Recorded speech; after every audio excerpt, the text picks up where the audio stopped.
Лайыш районында Ак мәчет Зәйнәп мәчете ачылды. Әлеге чарада Татарстан рәисе Рөстәм Миңнеханов, Татарстан Республикасы дәүләт киңәшчесе Минтимер Шәймиев катнашты.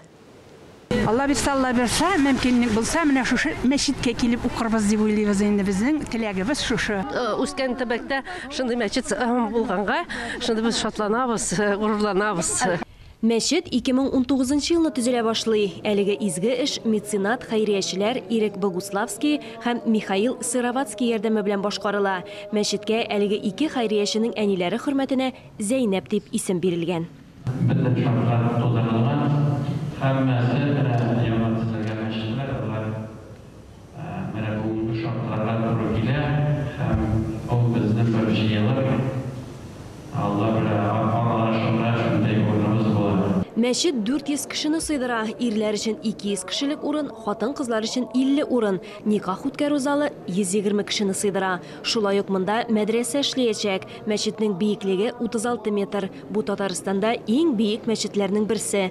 Кем Аллаһ ризалыгы өчен мәчет булса, мәчет ясаса, катнашса, Аллаһ белән бәйтел җәннәт, Аллаһ субханаһу ва тааля кешегә җәннәттә бер йорт бүләк итәр.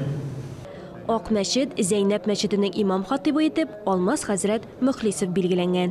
Заман таләпләренә килеп иттереп төзелгән, бар гомумән керә торган ишек һәм бар аерым хатын-кызларга керә торган ишекләр, ир кешеләргә керә торган ишекләр һәм шулай ук хатын-кызлар өчен намаз бүлмәләре дә аерым бар һәм шулай ук тахарат бүлмәләре дә аерым куелган. Әлхәмдүлилләх, менә бу мәчеттә язулар гарәп графикасы мин яздым.